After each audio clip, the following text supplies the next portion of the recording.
Hello and welcome to Emsi webinars. Thank you for joining us. Today we're very excited. We have a webinar about all around sort of portfolio planning, and we're joined by Emsi's Director of Higher Education, Richard Hewitt. If you have any questions during the course of the webinar, please put them in the questions box on the control panel and we'll endeavour to get back to them at the end of the presentation. If we don't have time, then we will follow up afterwards. On the note of follow-ups, you will be getting an email with the recording and slides from today, so keep your eyes open for that. So without any further ado, I'll hand over to you, Richard. Thank you, Debbie, and hello everyone, and welcome to the latest in our webinar series for the higher education sector in the UK. And it's great to see a mix of those who both know us and those who are new to Emsi joining today. So hello to all of you. Today I'm going to be looking at the types of data from the labour market that universities use to inform their portfolio planning work. So I've been hearing from market insights teams up and down the country since the new year, all of whom have told me that they need to refer to labour market insight in their next round of planning activities. Now, those of you already using our data are probably already doing this, and well, I know you are, and because this is such an important activity for the sector, we've been working on ways to make the workflows easier. And I'll be sharing some of the initial results from that work in what I show today. Before I get into the meat of it, though, let me briefly introduce Emsi and what we're about. And if you know this already, I will generally try. I will try to keep this brief. So Emsi is a labour market data and economic consulting company. We span out of the University of Idaho over 2 decades ago now, and we work with clients across the US, the UK, Canada, and Australia primarily, but also more widely than that. What we aim to do is connect individuals, the education sector, and employers, and help them make better decisions through having really good insight into their local economies and labour markets. To really shine a light on the labour market in all its aspects, we bring together structural economic data drawn from official government statistics and data sets, which are excellent for helping us understand the shape and makeup of local economies. And we bring together big data gleaned from tens of millions of online job postings and worker profiles. In the UK, we serve our data to HE and FE institutions, local enterprise partnerships, local authorities, central government, staffing companies, and large corporates. And we do that via online software platforms like our LMI research tool Analyst, which is popular with universities, but also through consultancy work. And we supply data directly via APIs and other means. So the universities we work with all have a slightly different focus with our data, but typically we do see it being used in market insight teams who are looking to future-proof program portfolios against changing labour markets. We see our data also being used to engage academics by employability teams, by module leaders to tailor their case study choices, by student recruiters and careers advisors to engage potential and existing students with labour market insights. And many universities use the data to engage effectively with their civic partners and stakeholders. So in England, that might be the LEPs, for example.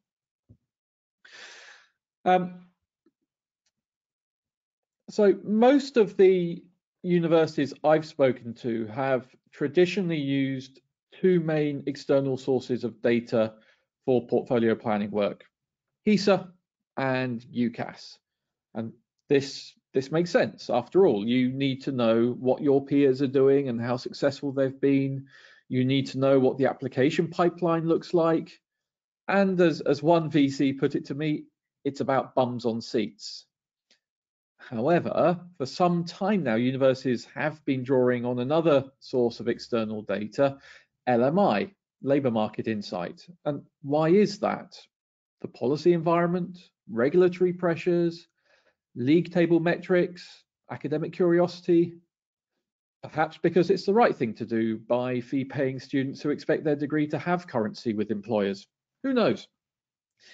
Anyway, what universities tend to find out very quickly when they're new to this is that LMI isn't one thing. It isn't a single survey.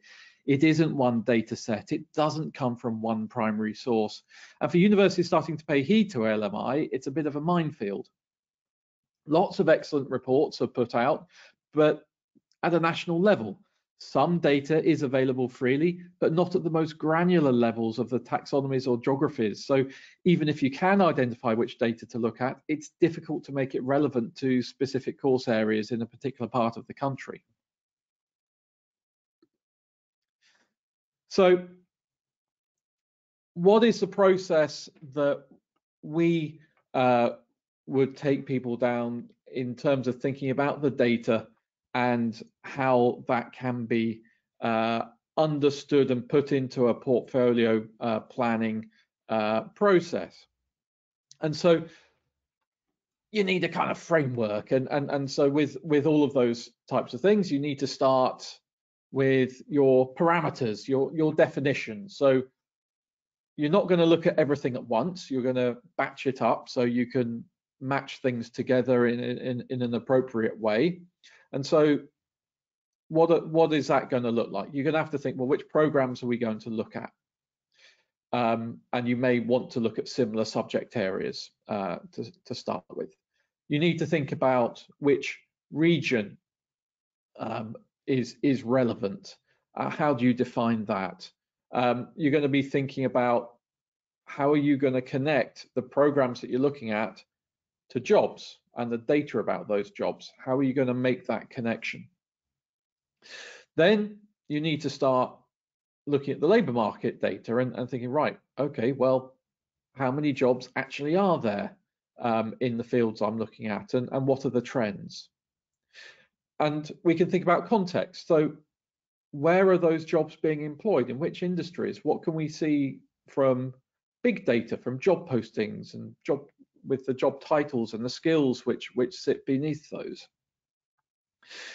But then the critical bit we'll come to finally, which is, well, let's compare the supply of graduate labour into a labour market in a region with demand in the labour market. And so there you'll be investigating openings and completions data. So this is the workflow that we're going to work with today, and it's also the workflow against which we've built a new report in Analyst, our LMI tool. So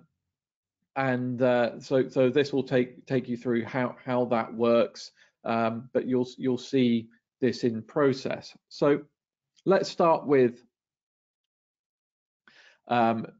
thinking about programs.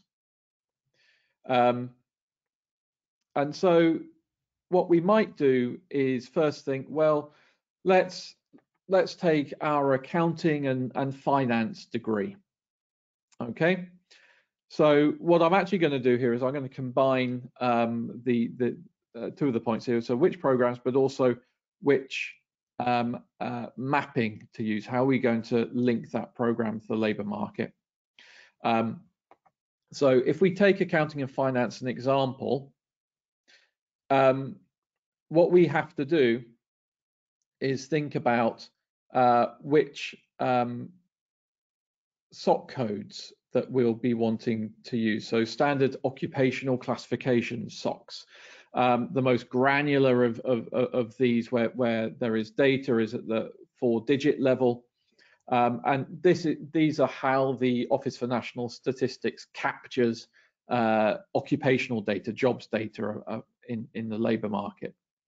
So how to make this link between a course or a course code and SOC codes is something we've covered in other webinars, and you can find that on our website. But suffice to say that some of the different routes you could use your graduate outcomes data to inform this, because that has outcomes by SOC codes. You could ask Emsi to do it for you and look at your outcomes, compare them to national benchmarks for each subject areas, and map those for you to SOCs as a custom piece of work. Alternatively, you could be using a basis for your own judgments, which would be something that we use just as a way of thinking about this, and thinking, well, which of the outcomes would be relevant, reasonable, likely, and intentional. And so you can bring various things into your thinking to tick those boxes to see, is it each of those factors. Within the Analyst tool itself, there are mappings from JAX codes to SOC codes, which aim to give you some suggestions as to where you might start. But you might be saying, well, hang on, why don't we use job titles? The SOC descriptions are quite broad, even at the 4-digit level. Yes, it's true they do remain quite broad, but we can't go to job titles at this point because the job titles don't allow us to quantify the number of jobs, because they stem from big data, which here would be derived from online job postings, and simply put, one job posting does not equal one job.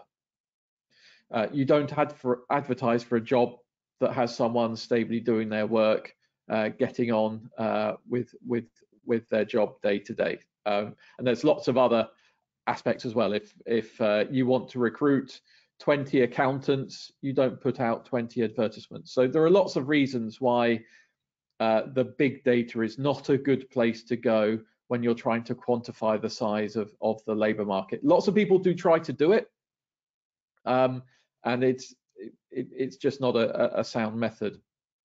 To measure the size and shape of the labour market, we do need to use the structural economic data, and that does mean SOC codes. So yes, they have their limitations, but we can make connections with graduate outcomes data, and that does give us something to reference. Should say as well, if you are working on mappings yourselves, and I've mentioned this in the previous webinar, but I've said as well already, there are inbuilt mappings in Analyst in the occupation groups, and you can load those up into any of the reports with the occupation filter by clicking on the groups link next to the occupation search box. If you're not an Analyst user, or you are, but it's you're looking at something that maybe we haven't mapped, or you want to remap it for yourself, then you can take a job title. Maybe if you look at your course description pages on your website, you'll have job titles suggested as outcomes for the degree that the academic team have perhaps put together, which is great. And what you could do is go to the ONS's occupation coding tool, where you can enter in a job title into the search box, and it will tell you where those job titles are contained within SOC codes. So that is really, really helpful. So that is a good place to go, and you'll be getting the slides after this, so you'll be able to get that link. But going back to selecting the program, so I know I'm looking at my accounting and finance program, but I also need to be thinking about, if I'm thinking about supply and demand later, and thinking about the supply of graduates into the labour market, I have to think, well, which HESA data, which completions data will I be pulling in? And so I might not just want to look at one JAX code, I might want to look at several. So, and that's because when you're deciding these things, you have to bear in mind that the way that institutions apply codings may differ. I'm sure you're all familiar with that because you're all working with this data as a matter of course. So what I've done here for the purposes of this, for this BA accounting and finance, I'm bringing together 10 different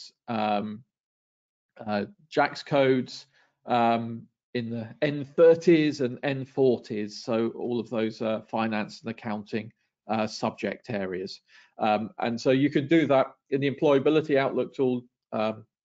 You can use the subject selection tool to pick which ones that you would want to be drawing on. So that gives us a framework for thinking about which courses and thinking about how they will map to the labour market. You also need to define your region, because every regional economy is different. National aggregates aren't helpful when you're looking to focus your efforts closer to home. Now, what you can do is you can look nationally, but you still might want to dig down into location data to show where high numbers actually are actually present, because national data is all aggregated. And if you're thinking, well, we're a national supplier of graduate labour, we have no link to our regional labour market, our regional labour market is irrelevant. I imagine no one on this webinar is thinking that way, because you probably wouldn't be on the webinar if you were. But for those universities that do think in that way, then yes, well, there may be strong national level figures, but there are going to be hot spots and cold spots across the country. So you're still going to be wanting to understand where those are. And in Analyst, you can do that. You can compare different parts of the country and see where those hot spots are. But for these purposes, let's assume that you are interested in your regional economy. Certainly your local authorities are interested in your retention in terms of the number of graduates that actually stay in the authority once they graduate. So certainly that's something that's important. And we report all 4-digit SOC data for every local authority in the country. So that means if you're using Analyst, you can create and save a customized geography from local authorities upwards. So on the slide here, you can see how you might use the mapping tool to help with that. So selecting a certain authorities within a certain radius, or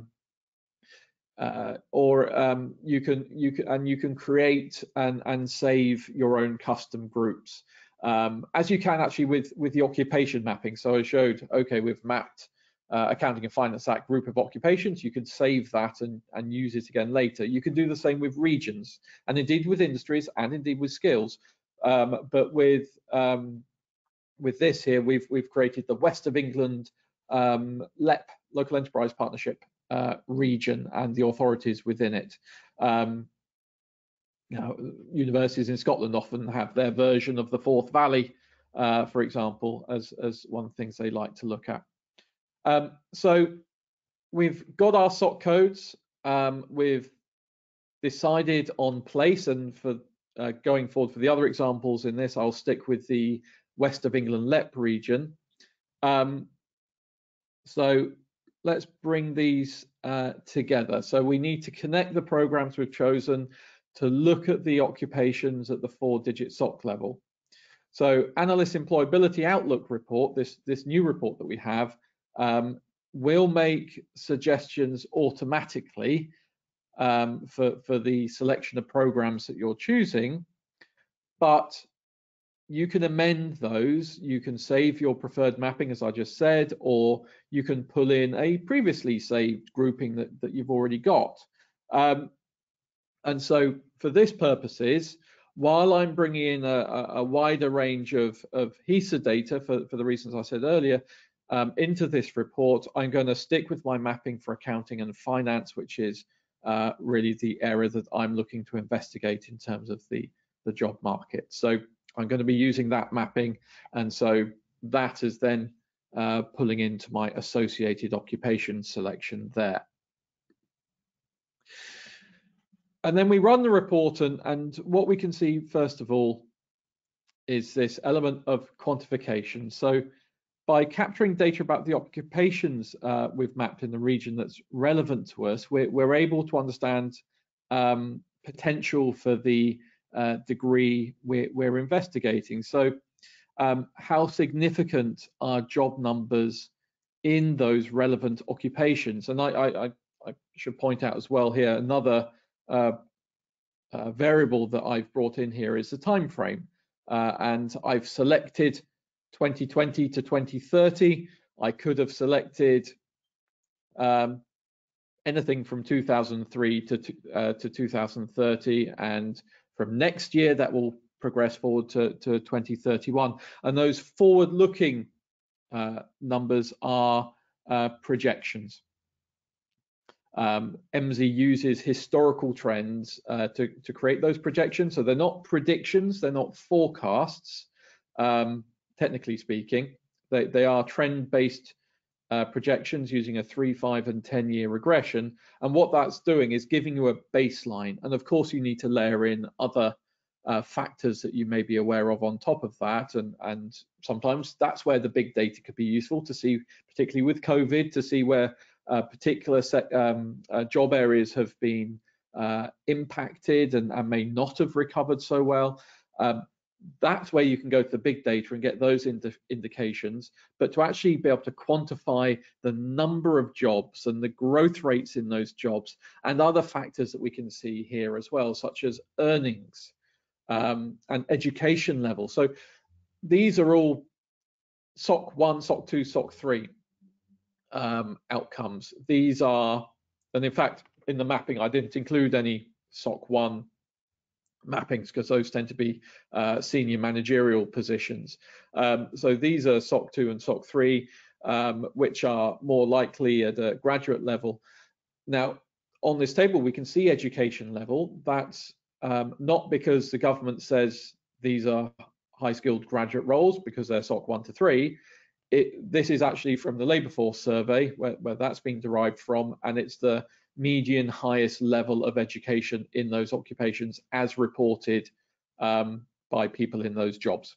So it's a slightly different measure, and sometimes you may find that some occupations that are considered in the metrics to be graduate level don't actually have degrees as a highest level of education typically.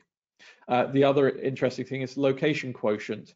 That's a ratio of the number of jobs in the region compared to the national average, where 1 is the national average. Anything over 1.2 is significant.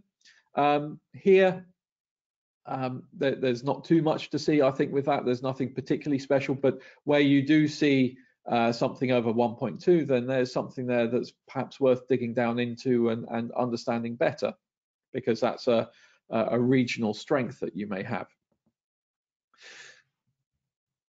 So that's the quantification of those jobs. But as well as counting the numbers, we also want to understand the context of those jobs. So Emsi's built staffing patterns into Analyst, so you can see which industries employ which occupations and to what extent in terms of job numbers in any region. And as with occupations and SOC codes, we capture industry data using the government's 4-digit SIC codes, or the ONS's 4-digit SIC codes, or standard industrial classifications of economic activities. So here we can see the job numbers by industries at the 1-digit SIC level. So very general indicators of the sectors that are employing people in these types of roles. But what the tool allows us to do is explore at the different levels of granularity. So here we can then see at the 4-digit level. And in education, context is really important. And this kind of data is often used by academic and employability teams to add relevant flavors to their teaching and ensuring the relevance of case studies to the industries that students are going to be working in, for example. In the portfolio planning space, it's especially useful for connecting to industry or sector reports you may have been looking at. It's easy to muddle occupations with industry sectors if you're new to LMI, so being shown how they intersect through staffing patterns, or here inverse staffing patterns, really helps avoid that. And being able to see how significant an occupation is to an industry, or how significant an industry is to an occupation, again, it's really helpful, and particularly if you're thinking about doing looking at a degree program for something. So thinking about actually at the title level, whether actually you'd want to specify a industrial context for that particular degree program. And so being able to intersect with this data is hugely important. If you want to dig down into specific skills or job titles, insights, then you need to be confident you're going to have a decent enough sample to go off. So in the Employability Outlook report at the moment, we give you a top line summary of the postings available for those occupations in the past year. We do the same for the profiles data. And that's important because you want to be able to get those insights, being able to report back, okay, so we think there's space for a degree in this area. That's one part. But of course, another question is, well, what about the skills which are going to be demanded in that area? We know that universities, when they're thinking about the labour market, connecting to the labour market, they don't just want to connect to job numbers and job trends, although that's hugely important. They also want to connect to the skills data. So now we've identified which the size of the economy, the size of the space in the labour market for these particular jobs and the trends.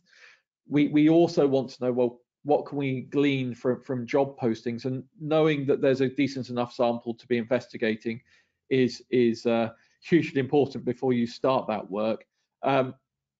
And one thing that we do with every single job posting, and indeed every single worker profile, is we automatically tag it with a 4-digit SOC code. And that means you can make easy links between working with the structural economic data and the big data from postings and profiles.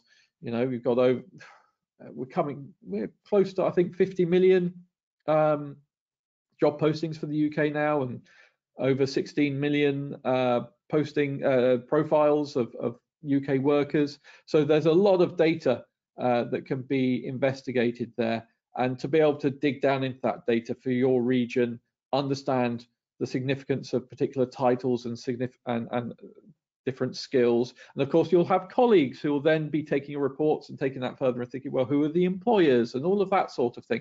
All of that data is there. So knowing that you've got enough there to be investigating is key. And of course, you can investigate that outside of the Employability Outlook report and investigate it elsewhere. But getting back to the task at hand, what about bringing together LMI with student data, the labour market demand data with the labour market supply data? So here we have a new chart, and this chart brings together two key metrics: annual job openings and annual completions. The openings are restricted to the occupations and the region we've selected, and the completions are derived from HESA student data, and it's based on the location of the institution, not of the student. So openings are a key measure, as they show how many jobs become available as a result of growth and replenishment or churn. There may be strong headline growth rates in an occupation, strong job numbers, but if those growth rates are declining year on year, then openings will also be declining because fewer new graduates will be needed to fill those roles. So sometimes having a large workforce doesn't always mean that there is going to be a lot of opportunity, because it could be a very, very stable workforce. And as much as you may be pumping freshly graduated students into that space, if the openings aren't there, no matter how large it already is, then there will be an issue. And what that is essentially what we're showing here. We're illustrating whether there is under or oversupply in the regional job market of fresh and relevantly skilled graduate labour. If there's an oversupply, that suggests students will need to leave the region to find work relevant to their degree, and it means competition in the region is likely going to be quite high. And don't forget, openings are not only available for freshly graduated workers. You've got the existing workforce as well. So there will be that competition and workforce from other regions as well coming in. On the other hand, undersupply absolutely indicates there's an opportunity. Well, there's an opportunity if you can find the students to meet it. I mean, if there's an opportunity for chemical engineers, but you have no students studying chemistry at A level, then you'll struggle unless you can pull in students from other parts of the country. The charts, so you can see where we're going with this, and the charts in this report, they currently cover data for 2013 to 18, so there's no projections here, it's all actual data, but the openings data, including 9-year forward projections, they can be extracted from the occupation tables in Analyst into Excel or a CSV, and you can put that alongside your own HESA data that perhaps you've taken out of Heidi Plus and other metrics that you have. So there are ways that you can do this, and this is really, I think, where the key metrics are, is comparing openings with completions, and certainly that's what we see in North America. And in the FE sector in the UK, which has been doing this for years, comparing openings to completions, understanding supply into a labour market versus the opportunity, the demand. It is a very, very common approach, but it is something that is beginning to happen more and more in universities as well. So that is really what I wanted to show. This report, it's, as I said, it's a new report in Analyst. If you have Analyst, as I know a number of you on the webinar do, then let me know if you'd like this switched on, and we can set up a 10-minute call just so I can quickly run through it with you, and I'll get that sorted for you. If you are not an Analyst user, you don't work with Emsi at the moment, very happy to show you around the data and talk more about how you might use it.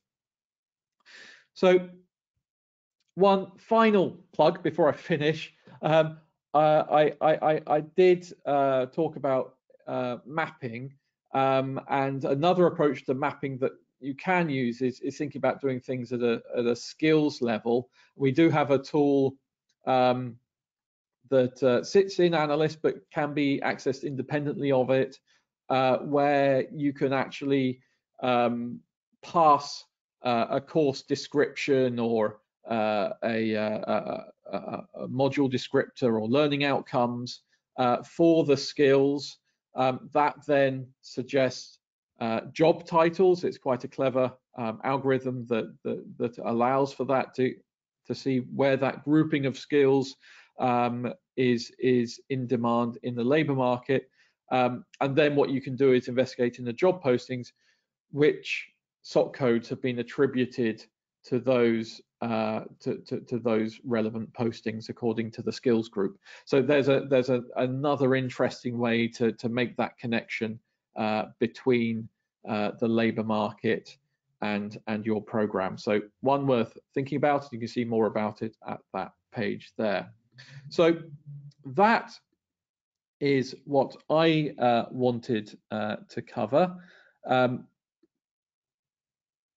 I can see some questions. So yep, is this employability outlook report section already added in the Analyst subscription, or will it be launched soon? It is included in the subscription. It is not switched on for you at the moment, unless we've already had a conversation about it. So if you'd like it switched on, then let's set this up. And I can see that request has already come through. So yes, I will get that turned on, and we can have a quick call just so I can show you just how that works. I don't see any other questions, but if you do have one for me later, please do get in touch. You've got my email, you've got my phone number. It's always nice to have a call. So do pick up the phone. Anyway, thank you all very much, and look forward to seeing you next time.